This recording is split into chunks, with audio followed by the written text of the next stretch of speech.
I chose integrity, but when I think about integrity, it's rooted in truth, equity, and community, because if you do right by people, you'll be able to have. Breaking. A rising political star. A trailblazer. A woman who had just buried her brother and was days away from announcing a run for the United States Congress. On the morning of Wednesday, April 1st, 2026, the city of Coral Springs, Florida, woke up to news that would stop an entire community in its tracks. Vice Mayor Nancy Metayer Bowen, the first Black and Haitian-American woman ever elected to the Coral Springs City Commission, was found dead inside her home. She was 38 years old, and according to investigators, the person responsible was not a stranger, not a political enemy, not someone who broke in from the outside. According to police, it was the man who slept in that same house, the man who stood beside her at City Hall, the man she had celebrated her second wedding anniversary with just months before, her husband. This is the story of Nancy Metayer Bowen, her life, her legacy, the night everything ended, and the investigation that brought her alleged killer to justice within hours. We begin with the woman herself, because to understand the magnitude of this loss, you need to understand exactly who Nancy Metayer Bowen was. Some people are born into greatness. Others build it, brick by brick, degree by degree, door by door, refusing to let anyone tell them the door was not meant for them. Nancy Metayer Bowen was the latter kind. She was a graduate of the Johns Hopkins Bloomberg School of Public Health, holding a master's degree in environmental health sciences. Before she ever set foot in a city commission chamber, she was working in the trenches of real public service. Internships with the National Oceanic and Atmospheric Administration, then with former U.S. Senator Bill Nelson, and then with the Obama White House. That is not a resume you build by accident. That is a woman who knew exactly where she was going and refused to stop moving. After her time in Washington, she devoted nearly 2 years to Haiti relief work before returning to South Florida and joining Broward County government as a program manager with the Junior Sustainability Stewards Program. She was an environmentalist, a scientist, and a community builder long before she became a politician. And when she did step into politics, she did not tiptoe. She walked in like she belonged there. She led environmental justice efforts across the state of Florida, focusing on enhancing community resilience. And during her time on the Broward County Soil and Water Conservation District, her work was described as instrumental in addressing water crises and responding to major natural disasters, including hurricanes Irma, Michael, and Dorian. She was not sitting behind a desk while South Florida suffered. She was in the field. She was an alum of Florida A&M University, and she served as vice chair of Haitian outreach for the Florida Democratic Party, Coral Springs News, a position that placed her at the very heart of one of the most politically active communities in the state. She was first elected to the Coral Springs City Commission in 2020, re-elected in 2024, and was appointed in November 2025 to serve a second one-year term as vice mayor. And that title, vice mayor, does not begin to capture what she represented to the people of Coral Springs. She was the first Black and Haitian-American woman ever elected to the Coral Springs City Commission. In a city of over 130,000 people, in a state with a massive Caribbean-American population, no one had done that before her. She was the first. During her tenure on the commission, she supported city efforts tied to economic development, small business growth, and youth programming. She spoke out on housing affordability and public safety. Outside City Hall, she participated in community and mentorship initiatives focused on young people and underserved residents. In 2024, as the presidential election consumed the nation, Nancy was tapped to serve in a role that only the most trusted, most connected political figures are handed. She was tapped first by former President Joe Biden and later by former Vice President Kamala Harris to serve as their presidential campaign's Florida Caribbean Vote Director. She was organizing her community, mobilizing voters, and putting her political future together at the same time. And it was working. According to U.S. Representative Jared Moskowitz, who posted publicly after her death, Nancy was about to announce she was running for Congress. The congressional seat in question was Florida's 20th district. She had the support. She had the momentum. She had the platform. And according to people close to her, she had the fire. Her friend and supporter Alfredo Olvera said Thursday was supposed to be a day of excitement. She was planning to announce a run for the 20th congressional district. Instead, It turned into a day of mourning. She was so excited about all the support she was getting from local leaders and elected officials, family and friends. Olvera said she was going to fight up in the United States Congress for things she believed in, for gun control, for the environment, for women's reproductive rights, for mental health issues. That announcement never came, because on the night of Tuesday, March 31st, 2026, everything Nancy Metayer Bowen had built, everything she was about to become, was taken from her inside her own home. Before we get to the night of March 31st, there is a chapter in Nancy's story that the public is only now learning about. A chapter of personal tragedy that puts the entire timeline into devastating context. Nancy's 26-year-old brother died in December 2025 following a years-long struggle with schizophrenia. He was a survivor of the February 14th, 2018 mass shooting at Marjorie Stoneman Douglas High School in Parkland. Coral Springs News. Read that sentence again. Let land. Her younger brother survived one of the deadliest school shootings in American history, a massacre that happened just miles from where Nancy lived and worked, only to spend years battling a mental illness that ultimately took him in a different way. He died by suicide in December. Nancy had just buried her brother weeks before her own death. She was grieving. She was carrying a weight that most people cannot imagine. And yet, by all accounts, she was still showing up, still serving her city, still planning her congressional run, still fighting. Olvera noted that her family had been going through so much in the last few months, and that the community was rallying around her. Representative Jared Moskowitz also referenced the tragedy directly when he posted, "I was just with her on Saturday. She just buried her brother. She was about to announce she was running for Congress." That Saturday meeting, just days before her death, is a reminder of how close people were to her in those final weeks. Her colleagues were checking in on her. Her party leaders were embracing her. 2 weeks before she died, Florida Democratic Party Chair Nikki Fried held Nancy in a hug at the party's leadership summit. NBC News. No one knew it would be one of their last moments together. At the same time that Nancy was navigating grief and gearing up for the biggest announcement of her political career, something was apparently happening inside her marriage. The details are only beginning to emerge. What we know is this. On the afternoon of Tuesday, March 31st, 2026, the day before Nancy's body would be discovered, Stephen Bowen spoke with his mother and mentioned he had a panic attack at work and said he was going to speak with his wife about it. His mother, according to the arrest affidavit, said she was not aware of any marital issues between the couple. What happened in that house that night is the subject of an active criminal investigation. But according to the arrest affidavit filed by Coral Springs Police, what followed was not an argument that spiraled out of control. What followed, according to investigators, was calculated, deliberate, and chilling. Chapter 3. The night of March 31st. According to the arrest affidavit reviewed by multiple news outlets including NBC Miami, CBS Miami, and the Associated Press, the following events allegedly unfolded the night of Tuesday, March 31st, 2026. According to investigators, Stephen Bowen is accused of shooting his wife inside their home the night of Tuesday, March 31st. According to the probable cause affidavit, Stephen Bowen allegedly fired 3 shotgun rounds, using a pillow as an improvised silencer. After the shooting, he reportedly slept on the first floor of the home, later wrapping his wife's body in blankets and black trash bags, leaving her in the master bedroom.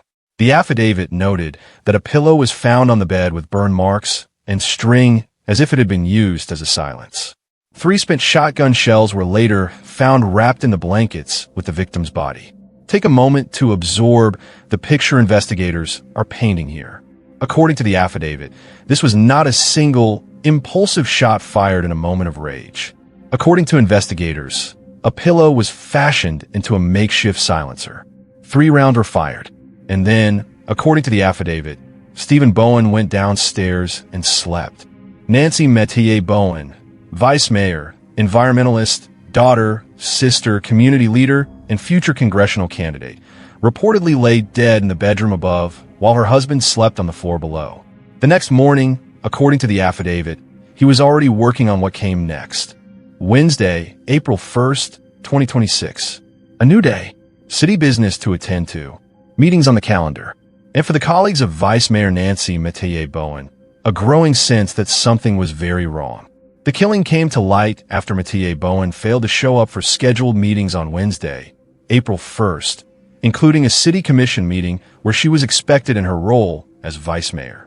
Concern first arose among the vice mayor's colleagues on Wednesday morning when she failed to appear at multiple scheduled public obligations, including an 8:30 a.m. charter school board meeting and a 9 a.m. city commission meeting.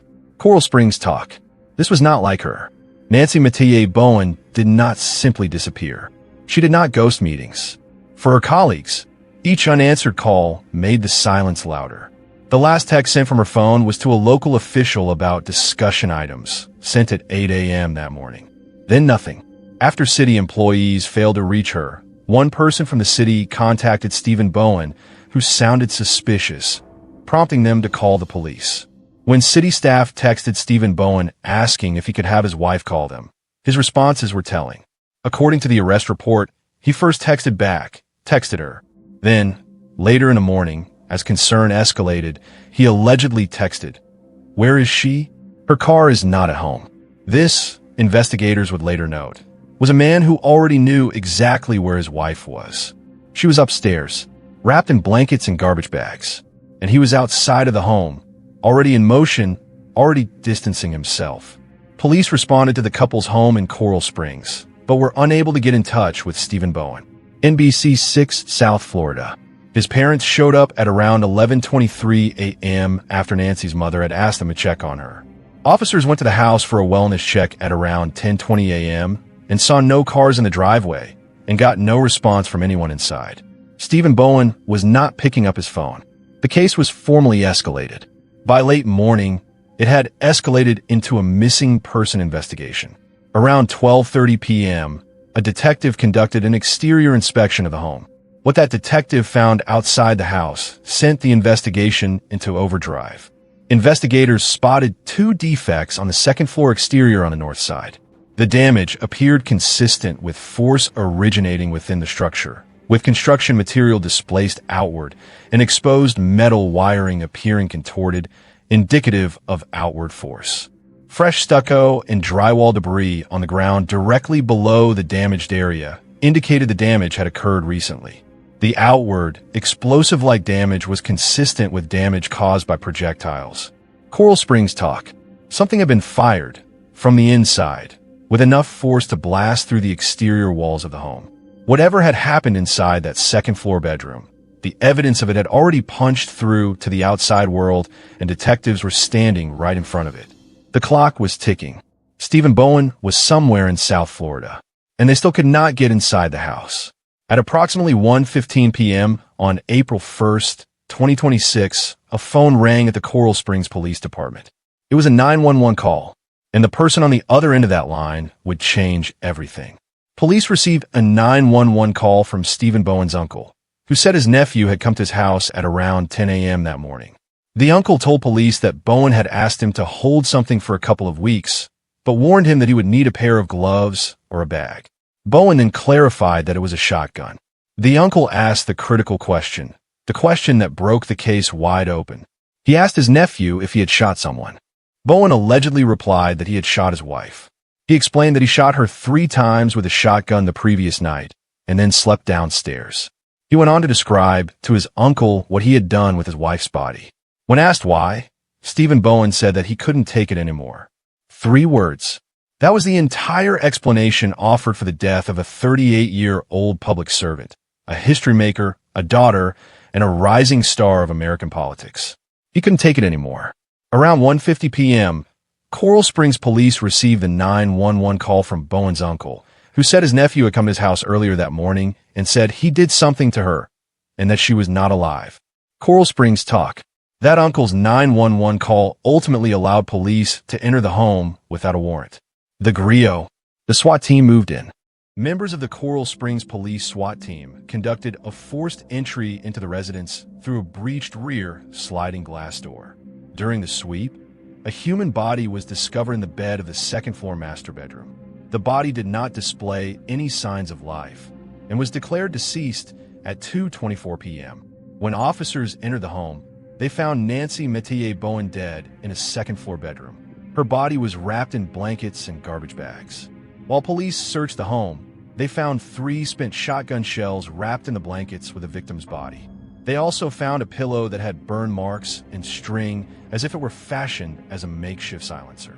A preliminary examination revealed a gunshot wound to her shoulder, according to the report. CBS News. The scene investigators walked into was not the aftermath of a domestic dispute that spun out of control. The pillow, the position body, the wrapped blankets, the garbage bags. According to the evidence laid out in the probable cause affidavit, this was a scene that had been staged, an attempt to conceal what had happened inside that room. And while investigators processed the scene, Stephen Bowen was already miles away, actively trying to disappear. While the SWAT team was breaching the back door of the Coral Springs home, law enforcement across multiple agencies had already been tracking Stephen Bowen's movements using surveillance cameras and license plate reader technology. And what they found painted the picture of a man who was not panicking, but rather executing a plan. Surveillance and license plate reader data helped track Bowen's movements after the killing, including locating his pickup truck in Fort Lauderdale. Around 1:39 p.m., authorities tracked Stephen Bowen's black Ford F-150 to a parking lot in Plantation, where they saw him make contact with another man. He gave that man what appeared to be a firearm-carrying case commonly used to transport rifles and shotguns. This was the moment. This was Stephen Bowen attempting to hand off the weapon used to kill his wife. The man Bowen met was a fellow Freemason. They had arranged to meet under the pretense of discussing an upcoming meeting. Bowen asked his fellow Mason to hold a gun bag and ammo boxes. The man told investigators he was unaware of what criminal act his friend may have committed.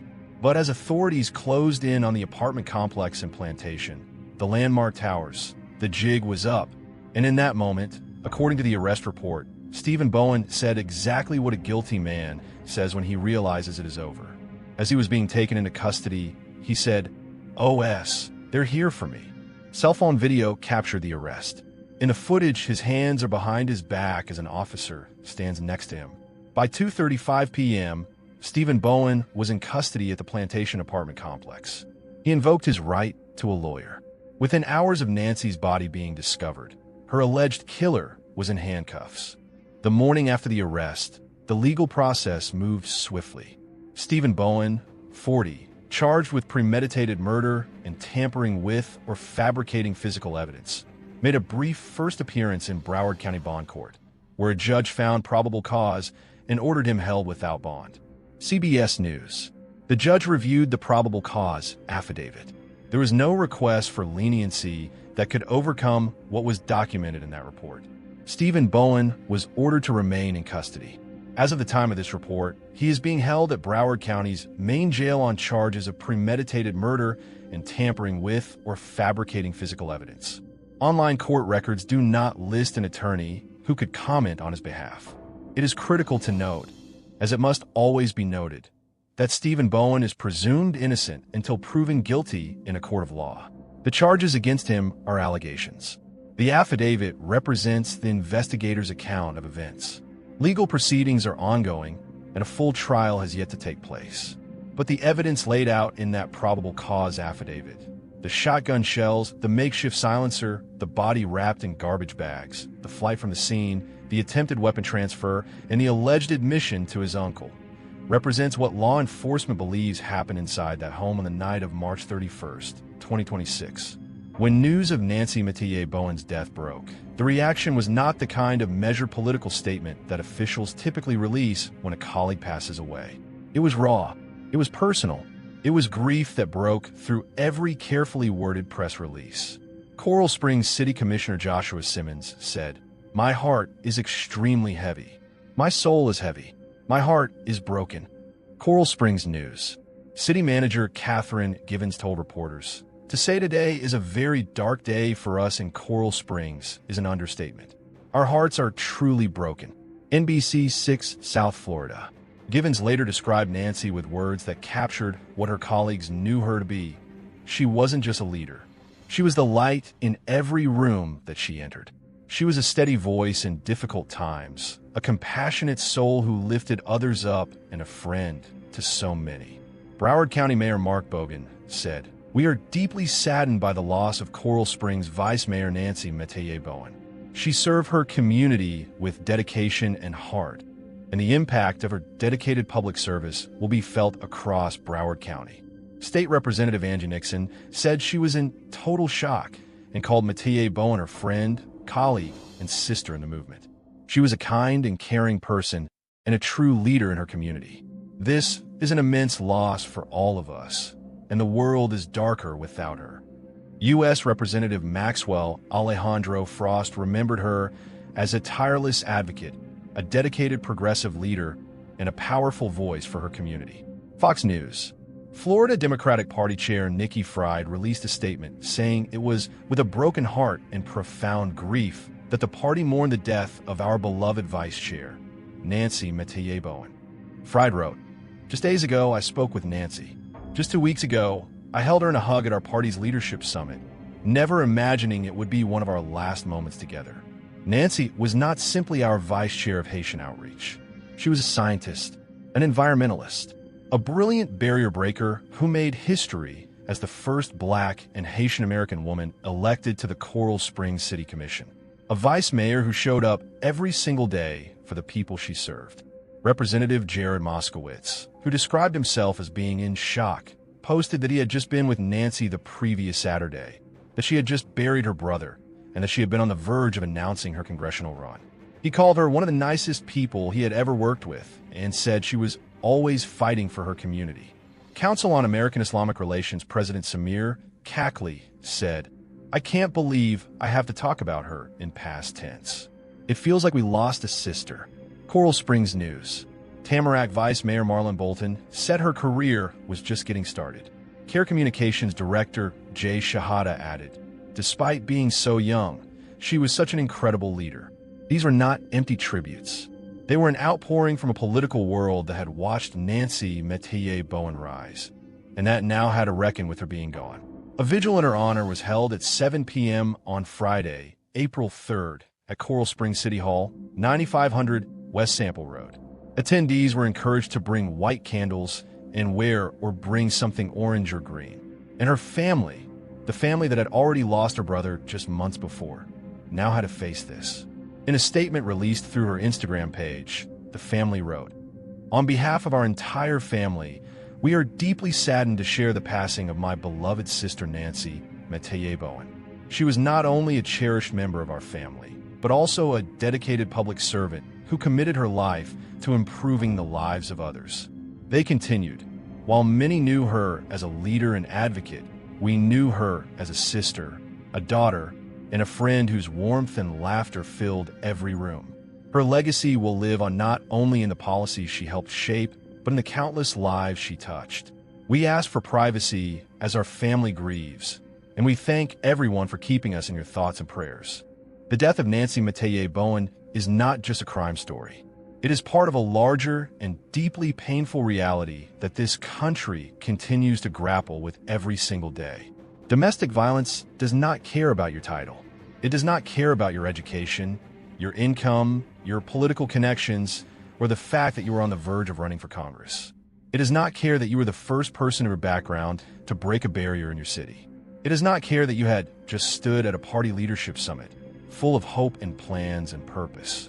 According to the National Coalition Against Domestic Violence, on average, nearly 20 people per minute are physically abused by an intimate partner in the United States. That is more than 10 million people each year.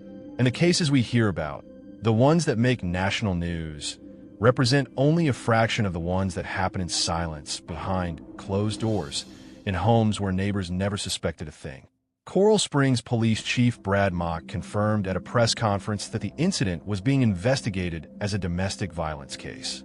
The city and its police department were not just responding to a homicide. They were responding to a pattern that destroys families, erases futures, and robs communities of the people they need most. Nancy was a vocal advocate for mental health issues, particularly after her brother's experience as a Parkland survivor. She was planning to fight in Congress for gun control, for the environment, for women's reproductive rights, and for mental health. And in a devastating irony, her own life ended at the hands of gun violence. inside the walls of the home she shared with her husband. This is the weight that domestic violence carries. It does not happen to faceless statistics.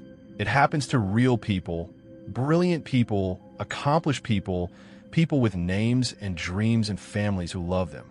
Nancy Metayer Bowen had a name. She had a dream, and she deserved to live long enough to see every part of it through. History remembers the firsts, and Nancy Metayer Bowen was a first in every sense of the word. She was the first Black and Haitian-American woman to serve on the Coral Springs City Commission. She was elected in 2020, re-elected in 2024, and appointed to serve as vice mayor twice. She was an environmental scientist who had devoted her career to protecting communities from the effects of climate change and natural disaster. She worked in Haiti relief. She worked in Broward County schools. She mentored young people. She organized voters. She stood at the intersection of science, public service, and political leadership, and she excelled in every lane. She was outspoken and unafraid. In 2024, she was one of the first elected officials in the country to publicly criticize then vice presidential candidate J.D. Vance for spreading false claims about Haitian immigrants in Ohio. She did not stay quiet to protect her career. She spoke up because it was right. She celebrated her second wedding anniversary just months before her death, posting on Instagram, 2 years with the amazing Stephen Bowen. Cheers to love, growth, and building a beautiful life together. She thought she was building a beautiful life. She believed in her future. She was doing the work every single day. The Coral Springs Police Department shared a message after her death that read, "We are heartbroken to share that Vice Mayor Nancy Mateyer has died. She was more than a public servant. She was a light in our community. Her leadership was grounded in compassion, strength, and an unwavering commitment to others. Her impact on Coral Springs is immeasurable, and her loss leaves a void in our hearts." State Representative Dan Daly of Coral Springs said, "Anyone who spent even a few minutes with Nancy remembers her smile and enthusiasm for public service. She lit up a room and made you feel like you mattered. That is a rare quality, and it is something our community was better for. That is a rare quality indeed, and the world is diminished by its absence." As of this reporting, the facts of the case are as follows. The victim, Nancy Metayer Bowen, 38, Vice Mayor of Coral Springs, Florida, and Vice Chair of the Florida Democratic Party, was found deceased on Wednesday, April 1st, 2026, at her home at 800 block of Northwest 127th Avenue in Coral Springs. According to police, she was allegedly shot the night of March 31st, 2026. The suspect, her husband, Stephen Bowen, 40, was taken into custody on the afternoon of April 1st, 2026, at the Landmark Towers apartment complex in Plantation, Florida, following a multi-agency investigation that utilized surveillance footage and license plate reader technology. NBC 6 South Florida. The charges: Stephen Bowen was formally charged with premeditated first-degree murder and tampering with or fabricating physical evidence. Bond status: a judge denied Bond his first appearance in Broward County Bond Court. He is currently being held without bond at the Broward Main Jail. Legal status: Stephen Bowen is presumed innocent until proven guilty in a court of law. Legal proceedings are ongoing. No official motive has been publicly confirmed by investigators, and the case remains under active investigation. Evidence reviewed by investigators. According to the probable cause affidavit, 3 spent shotgun shells found wrapped in blankets with the victim's body, a pillow with burn marks and string fashioned as a makeshift silencer. Explosive-like damage to the second-floor exterior consistent with projectiles fired from within the home. Surveillance data tracking the suspect's movements after the alleged killing. The suspect's attempt to transfer a firearm case to an acquaintance shortly before his arrest, and an alleged oral admission made to his uncle in which he stated he shot his wife 3 times with a shotgun the previous night and then slept downstairs. The investigation is continuing. The Broward County State Attorney's Office will determine how this case moves forward, and at some point, this case will go before a jury of 12 citizens who will be asked to weigh all of the evidence and render a verdict. That process has not yet happened. What has happened is this: a woman is gone.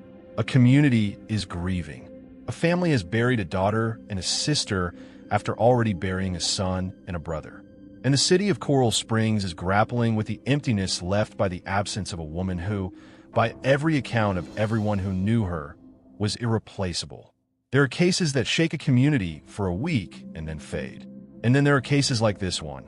Cases where the facts are so stark, the loss so profound, and the circumstances so gut-wrenching that they refuse to fade. They demand to be remembered. Nancy Metayer Bowen was 38 years old.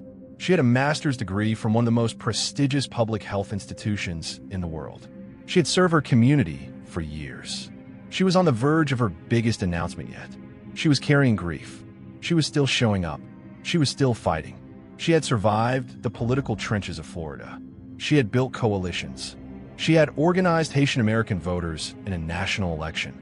She had stood at City Hall and fought for housing affordability and public safety and environmental justice and small businesses and young people who had no one else fighting for them. And she had done all of this as the very first Black and Haitian-American woman to hold her position in Coral Springs, Florida. She had already made history. She had so much more history left to make. Her family's statement captured her essence simply and powerfully. She led with integrity, compassion, and an unwavering sense of purpose. She believed in bringing people together, listening to those she served, and working tirelessly to create positive change in her community. That is who Nancy Metayer Bowen was. And as this case moves through the courts, as the legal process unfolds in Broward County, as it must and should, the story of Nancy Metayer Bowen cannot be reduced to the details of her death. Her death is a tragedy, but her life was a testament to every young Black woman in Coral Springs in South Florida, in every city in this country who is watching Nancy and thinking, maybe that door is open for me too. This is what we say. She opened that door for you, and it is still open. It cannot be closed. History cannot be undone. Her firsts are permanent. She was a light. She was, in the words of so many who knew her, the light in every room she entered. And some lights burn so bright that even after they are gone, you can still see by them. Rest in power, Vice Mayor Nancy Metayer Bowen, 1987 to 2026. For more crime stories, subscribe, like, and share.